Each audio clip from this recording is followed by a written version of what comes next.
Hello everyone. Welcome to another session of installing, configuring, managing vSphere 5. In this video, I'm going to show you uh, how to provide security to vSphere 5 ESXi host, and how does permissions and security work within ESXi host and vCenter. Okay, so I log into I log into a server, Windows 2008 R2 server, where I have vCenter installed. So I have vCenter here and vSphere client as well. Um, so to understand security and permissions, let me draw here a quick diagram just for understanding. So we have we need to understand why and where do we need security. So in ESXi environment we have in ESXi environment we have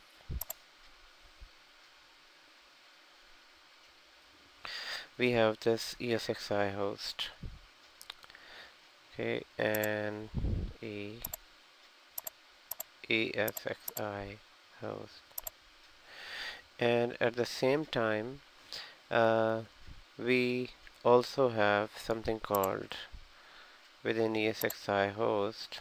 To connect to ESXi host or to manage ESXi host, we need a Windows machine.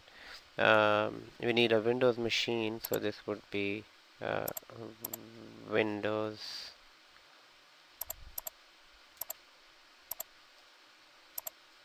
This would be Windows. Maybe in my case it is 2008. Why do we need this machine? Because we need to install vSphere client on this.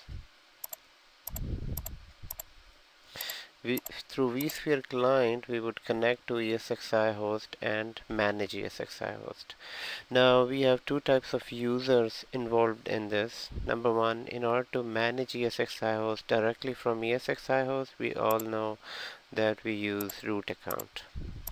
Root is a Linux or Unix type account that is used to manage ESXi host, whereas when we log into Windows first time, we need to log in to Windows through local admin account or any Windows account, and then from vSphere client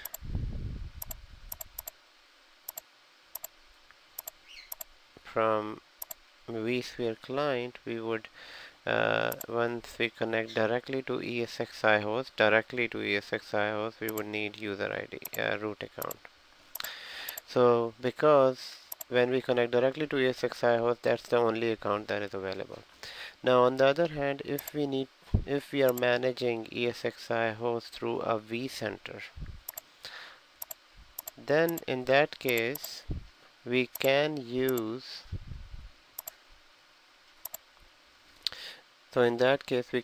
local admin Windows account. Local admin local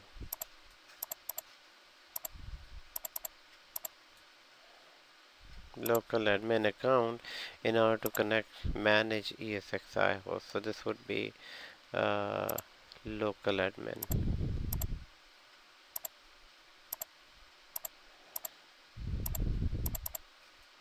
So let's try this in the lab now. So for that, let me log into my ESXi host here. I'll go to this. So first I'll connect directly to ESXi host. So in order to connect that directly, so here it is, instead of connecting to localhost, is since it has vCenter, I can connect to localhost, or I can directly connect to ESXi host. So here I would use root account. In order to connect to this, in my case, password is either password 1 or I think it is a blank password, but let me check. In your case, whatever your root password is, you can connect. And okay, and it's asking for certificate. I'll ignore this and I would connect directly to ESXi host. It is connecting. Now we need to remember that if we connect directly, cannot complete due to incorrect password. So it means that it's not this password, it should be a blank account in my case. Or otherwise, if this doesn't work, then I would need to go to my ESXi and see what is the password over there. Let me check here while it is trying to connect. It's not connecting yet. Actually, okay, it's connecting. Discovering plugin. It is connecting directly here, and it's saying. So now this is my ESXi host. In ESXi host, as we know, if we connect directly, we do have less icons in vSphere client. Let's go to permissions and security. Permission securities are available here within roles. Roles, you have no access, read only, administrator. Now permissions are made up of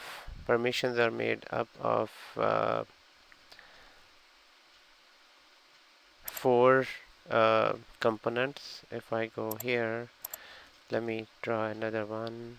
No, let me open another one actually. So this would open here.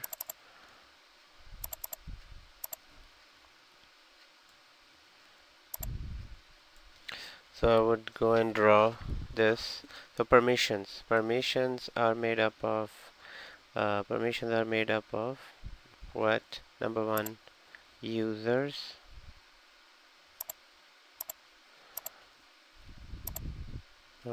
Users and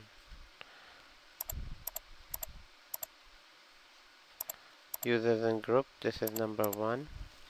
And number two, they are users and groups are combined to roles.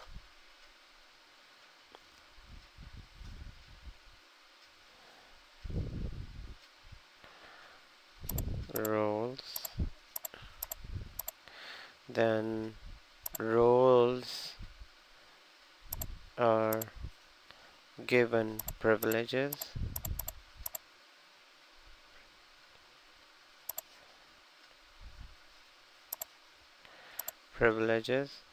And then privileges, combination of all three of them makes up the permissions, as we already discussed in the class. So this is just for a reminder. So let's go back here. Within ESXi vSphere 5. In vSphere 5 we have 3 groups by default: no access, read only, administrator. You can create more groups as well. So here you can go, and I'm gonna create a new group named VM. I'm gonna name it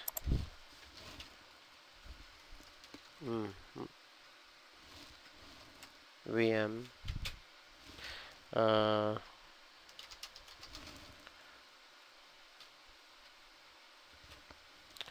Okay, my keyboard is not typing somehow. VM admin. So VM admin, we would provide this role privileges. So one of the privileges that I would like to provide is, let's see, VM, and I would go to configuration, interaction. Actually, so this person who will be part of this role we can power off, power on, reset, suspend a VM. Other than this, person cannot do anything. So this is a new role. Now we'll go back to home. Now, how do you apply this role to users? In order to do that, you need to go to inventory. Within inventory, you can go here, local users and group. So you selected a server, local users and group. The default 3 users who are available are only these. What you can do, you can create more users. So I can create Mike, and so this is login name, username also Mike. Password is, in my case, it is password 1, and that's it. So user is created. Now, right after you have the user, you have the role, you have the privileges. Now you need to create permission. Permission is add permission. You're selecting a user. You're selecting Mike, and you're assigning Mike a permission role VM admin, and enter. Now let's try his permissions now. So Mike should be able to stop VMs on this ESXi host. So let's go to and open another session, and I would log in as Mike. I would log in as Mike. Let's see what comes. So you can, at the same time, you can open many sessions through vSphere client. I have vSphere client directly with the admin. This is a new session created by Mike. We are checking permission. So with our permission set, Mike should not be able to do anything else like changing network permissions, storage, adding cards, removing cards. The only thing Mike can do is to shut down or start a VM. Let's see. So Mike, let's go here.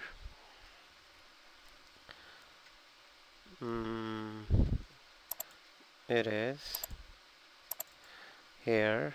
Let's go to, so here. So right click. Mike can power on or shut down a VM. Shut down because it's not power on. Power on, it's still power off, so that's why these are grayed out. Otherwise, let's check other permissions on this ESXi. Go to configuration and try to go to networking, and you will see Mike cannot change any properties here since Mike does not have these permissions, or storage. So this is how permissions work in vSphere client directly on ESXi host. So again, permissions are a combination of roles. You can create as many roles as possible. You can add people to these roles. Once role is defined, role is a combination of privileges. Role is a combination of privileges. Just like if I create another role. Oh, see, Mike can't do anything because Mike does not have permission to do anything here. So if I just cancel this and connect to my admin person, can go to home roles, and here you can see I can create more roles. Role is a combination of privileges. You can assign privileges. This is role. Once this is done, then you need to go to the server and go to local users and group, create a new user or use an existing group. Once a new user or existing group is created, you can go to permissions. Within permissions, you can assign that person and connect to the object. Now these permissions that I already assigned to Mike is on this ESXi host. This can be on this. If you need to assign permission just on this VM, you can go to permission and add permissions for Mike on this VM. So wherever you click on this side, you can change permissions on that on that component. In the next video, I'm going to show you the same thing in vCenter. Thank you very much for watching.